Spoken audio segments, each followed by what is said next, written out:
Hey everyone, it's been a couple months since I worked on this Delorean fuel injection. Let me tell you what happened.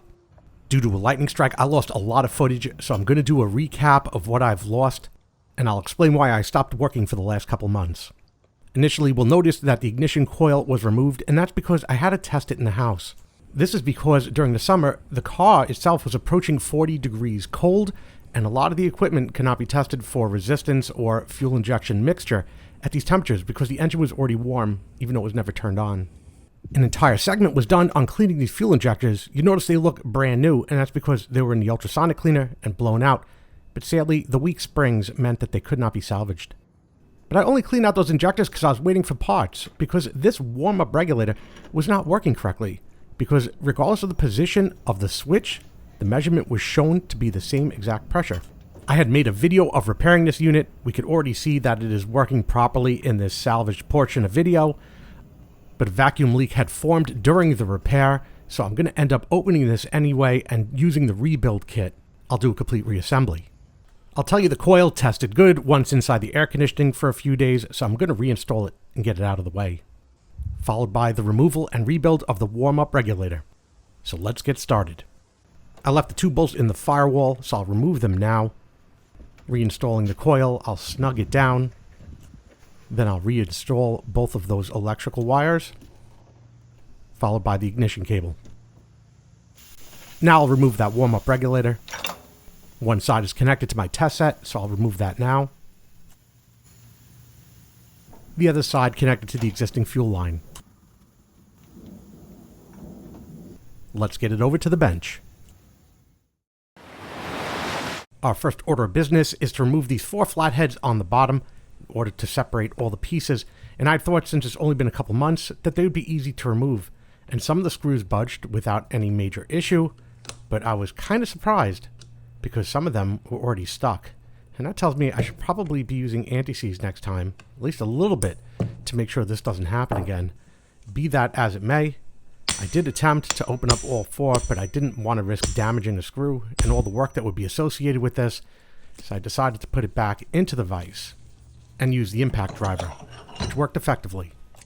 As I turn the screws at this point, the nuts will fall out the bottom, and I want to make sure it's upside down when I remove that bottom cover so nothing falls out.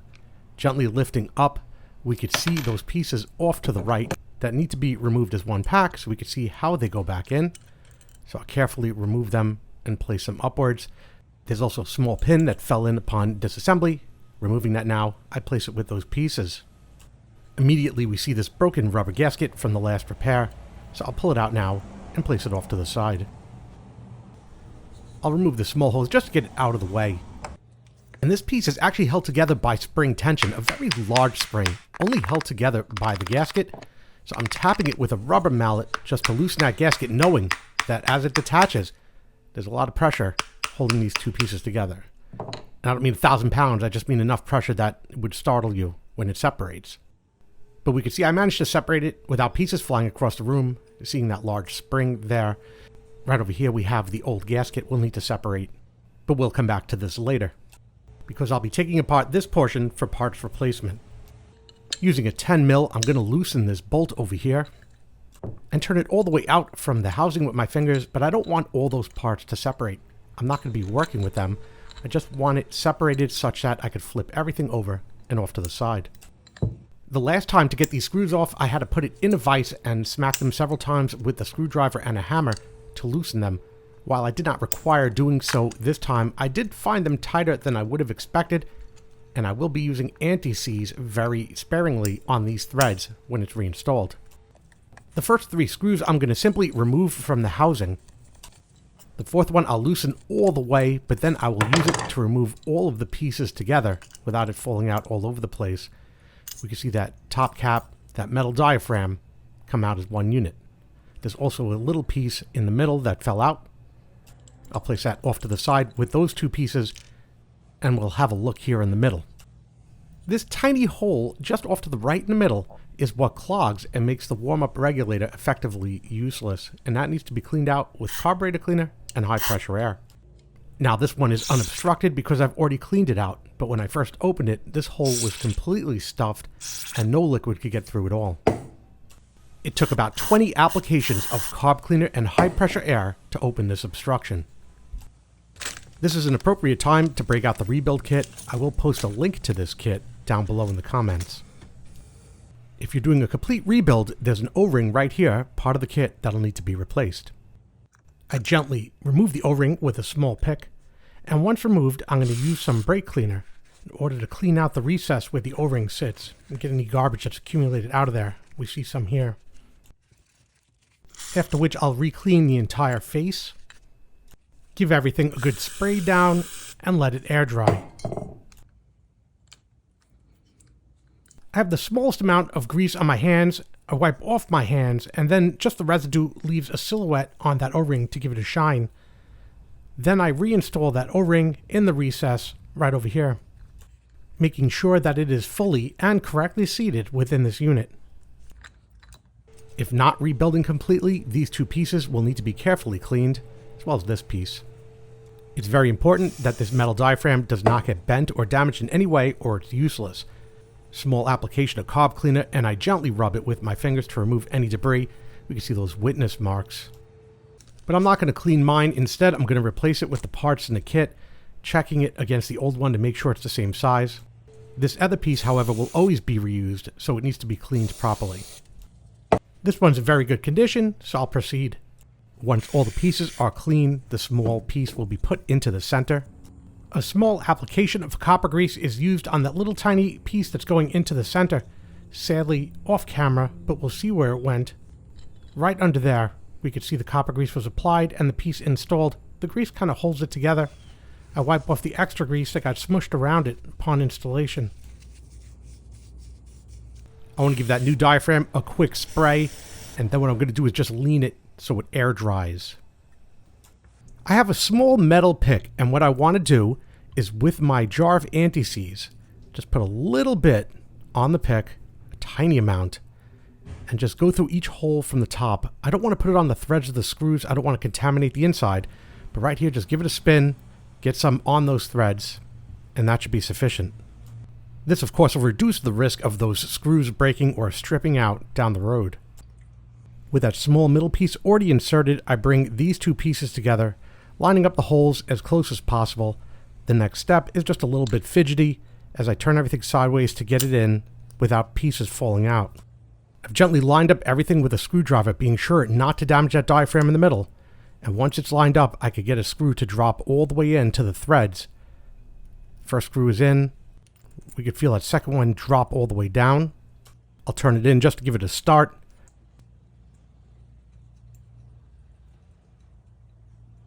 The third and fourth ones will go in easy because all the holes are now lined up. Drop in the third, drop in the fourth. Now I'll screw them all in, not to full seat, but very close. And then once they're all close, I'll gently bring them to full seat. Then I'll check the front, make sure no anti-seize came out of those holes. Just clean everything up, because that stuff gets really messy. After which, I'll take each screw, back it out 10 turns, and then put it back in. And that's just to help distribute that anti-seize a little bit better. When they're fully seated, at that point, I'm going to snug them down nice and tight in a cross-hatch pattern. And this portion is now finished. Gently rolling this piece back over into position. All these pieces over here are in perfect condition. There's no rust or nastiness on them. They'll go back in exactly as they came out. I'll find that hole for the nut and start turning it with my fingers until all the slack is removed. I don't care about really centering yet until I hit the bottom. And then once I hit the bottom, I'm going to go and I'm going to grab that 10 mil and using my thumb to keep it centered, I'll start snugging it down and checking as I do. As an example, if you don't hold it, it'll turn with the direction of the bolt and become off center. So I'll readjust, check, tighten, recheck until I've snugged it all the way down and make sure it's perfectly centered when I finish. And that looks good from where I'm looking. I want to clean out that area where the rubber gasket's about to go. A little bit of carb cleaner on a paper towel. Just going to get into the tracks and work my way around. Just remove any of that debris that's in there. Just keep everything nice and clean. That's all. Using the provided rubber gasket from the bag, I'll install it. We can see it only goes in one way due to the shape. Just press everything in gently, and that'll be sufficient. This piece is good. Another little touch of copper grease that'll go right down here in the seat for the pin in the middle. I'll just move it around a bit and coat that area. So we'll move on to the bottom portion now, removing this large spring. I'm going to gently peel the outer gasket from that diaphragm. I want to be careful about this only because I don't want it sticking to the metal. It'll just be more to clean. If I do it slow and it comes off clean, I don't have to worry about scraping it later to clean up the mating surface. Before going any further, I take a set of calipers and measure the top of that screw to that metal plate, ensuring not to get that value in the camera in case I lost the paper I recorded it on, which I did. Using 4 mil hex, I turn the screw clockwise to remove it from the bottom. We'll be sure to save this part that comes out the bottom, as we will be reusing it in the rebuild. There's an O-ring on it that causes vacuum leaks when it fails. We'll be replacing that too. Now using a sharp chisel, I come over the end of these rivets on this side. Gently tapping with a hammer, I shave them off because they're aluminum. Very easy to do. Then repositioning on the vise, I use a 3 mil punch to knock the rivets back through to the other side.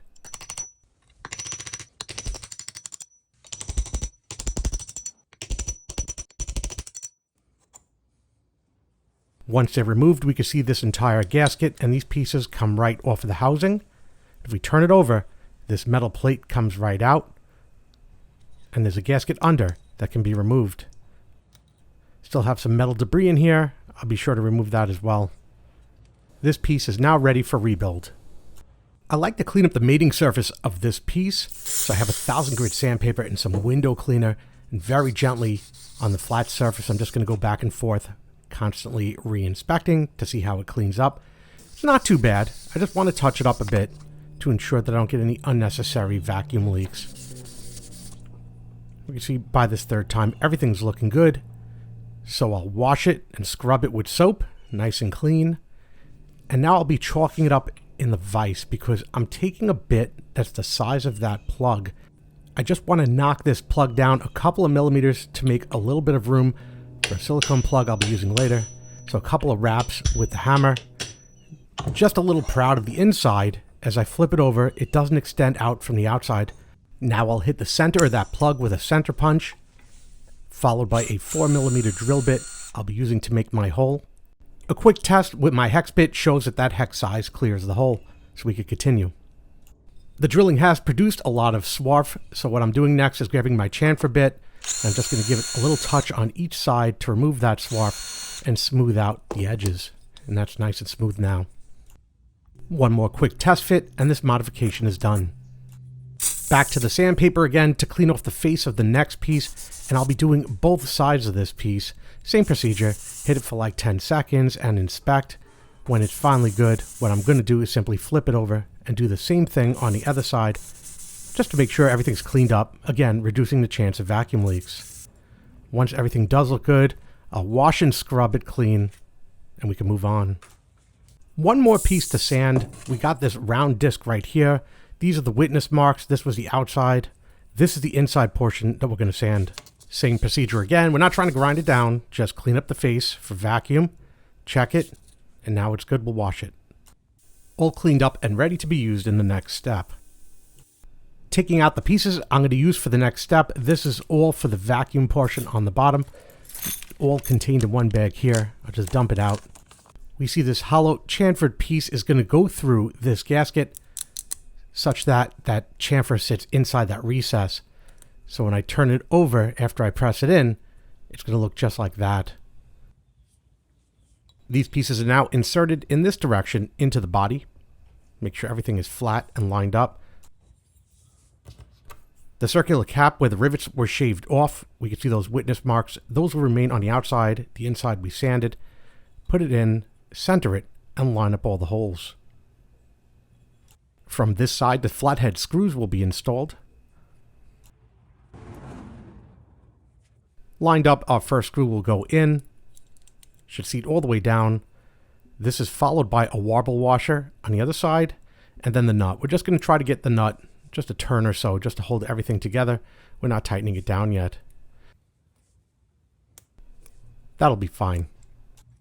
Same thing on the second screw, goes in diagonally to keep the gasket lined up. And from here on in, it's wash, rinse, repeat until all 4 of the screws are installed in the same manner. Using a 5mm spanner, I'll support the nuts in the back, and with a small screwdriver, I'm just going to pull the slack out of the screws. Now that the slack is removed, I'm going to take a fitted screwdriver and do the same thing in a crosshatch pattern to snug down all 4 of those screws. This portion is now finished. The provided spacer from the kit will be placed on top like so. Also in the kit are 2 round discs with a flange. Taking one of them, that flange will be pointed down away from the gasket, just like that, so it's nice and smooth. The gasket is then placed on. The holes only line up in one direction, but we can see this line points to the right when it's correct. The second disc is then installed, flange facing up, again, away from the gasket. Finally, this knurled nut will be loosely fitted onto the middle, so I'll screw it down now. At this point, I want to make sure that that gasket is perfectly straight, that the holes line up, and when they do, I'll be supporting the gasket to keep it in line while I tighten down that nut. So I'm taking my time, make sure it's aligned. Once I see that it is, I'll tighten down that nut with my finger supporting the gasket so it doesn't turn with the nut. Finger tightened only. No tool should be used. I just tighten it till my fingers slip off the nut and I know it's satisfactory. Next, we'll be working on this adjuster screw. First order of business is to remove this old O-ring, a cause of the vacuum leaks, one of the major causes. A dental pick will pull it out. With some carb cleaner, I'll clean up that screw right quick, paying close attention to the threads and where the O-ring sits. I spray a little bit of oil on my fingers, and then I wipe my fingers clean. Leaving the slightest silhouette, I just touch that O-ring till it has a small shine. Then I'll push that new O-ring back up on the adjuster screw. Inspect it, and everything looks good. The screw is now ready for installation. Installing from this side, it should be turned until the top face here is the same value that you had when you measured it with the calipers. I lost my reference, so I'll be turning it all the way in. Then I'll be turning mine back out 2.5 turns. Because I lost my reference, I'll have to do the warm setting on the car and recalibrate it. But this is looking good. We're ready to move on to the next step. Using green thread lock, which is a wicking thread lock, I put a little bit in the end of a small screwdriver and place it into these threads like so. Because it's wicking, it'll settle down. And what I'm going to do is once I do all 4, I'll come back and add just a little bit more. The only downside to this green thread lock is I'm going to have to wait about half a day for this to dry before I can continue. In the meantime, a small amount of copper grease on the end of the pin allows it to sit in that cup. I straighten it out so it's pointed upward. This is followed by this small disc with a little spring inside and the big spring wrapped around it. I place it over the pin and seat it on that fork of the bimetal strip, just kind of balance everything. I've placed something under here that when I seat it back down, everything will remain level. Now I'll take this section, placing it over, and taking a look from the side, which I can't really show on camera, but making sure that those springs lock into that cup correctly, and I hold everything together. Now for this spring that is never mentioned in any rebuild manual, I have to hold it all together while compressing everything down, and when you do, it rotates the gasket, so you have to rotate the gasket back before you do this so it rotates it straight. And while holding everything in place, I put in the first bolt, followed by the nut, and then I need 3 hands, but I managed to hold everything together just to screw that in and pull out the slack so that nothing comes apart. And I have to keep holding it because I'm going to put one in diagonally on the other side and get that one secured as quick as possible to hold everything together. Now, once the second one is in place, everything becomes easier because you don't have to hold everything together. We can see that in this case, the gasket's a little bit off, so I had redone this after the video was made, but I'm putting in the rest of the bolts and screwing them down. Then I'll draw out the slack on all 4.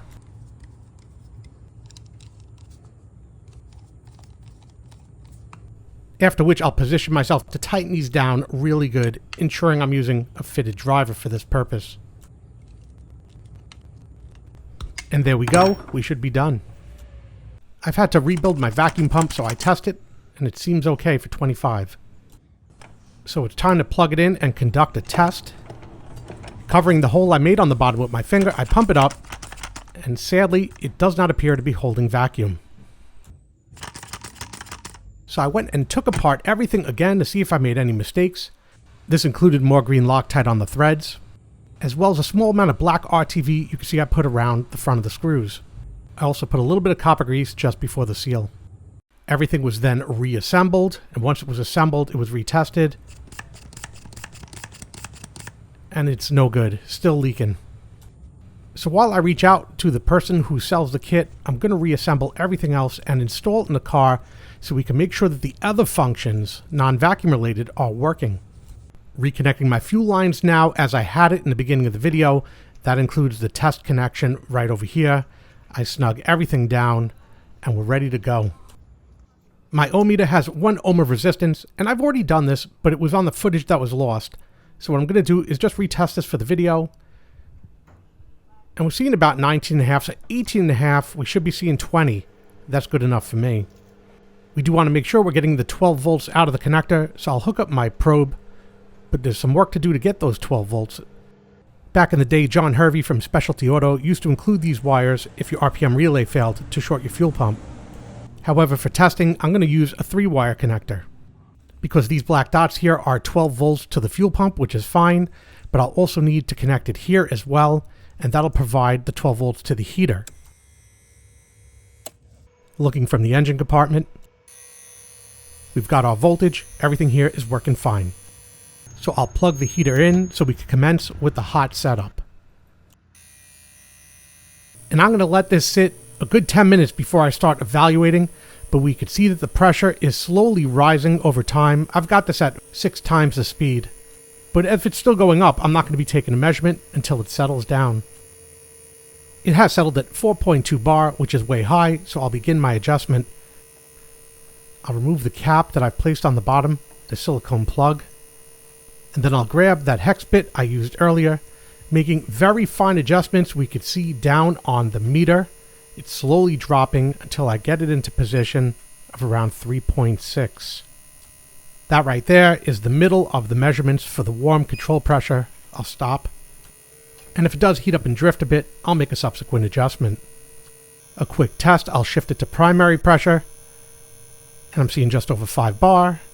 And back to control pressure to 3.6. Very nice. Another issue I'll have to address later is the pressure once it shuts off.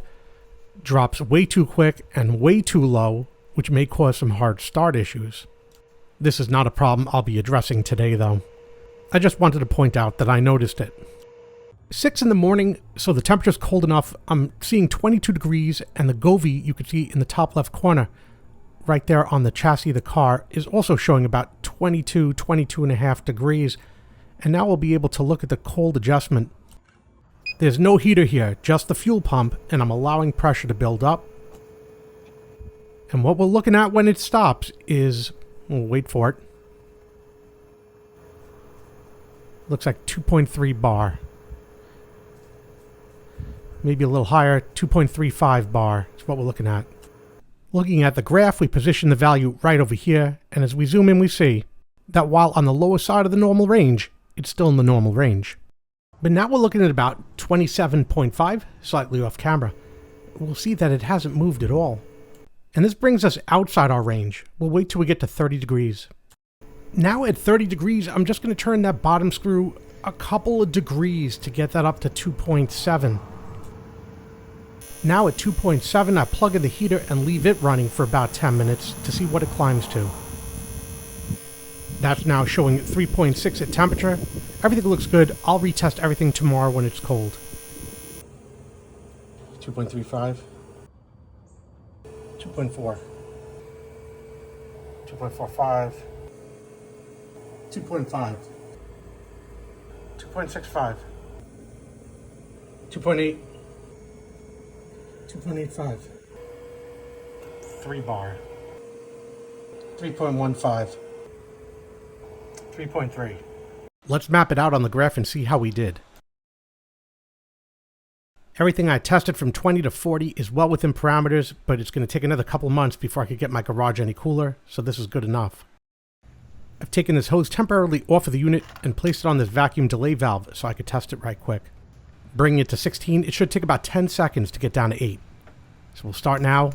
We have a clock going, and it's dropping way too fast. We're looking at about 3.4 seconds, plus or minus 2, so this part will be added to my replacement list. I have to make sure that silicon cap goes back on or we'll have a major vacuum leak. This will be held in place when it's installed on the valve cover. Time to go back on the car now. New bolts and washers have been provided, but first I'm going to need to remove my test kit.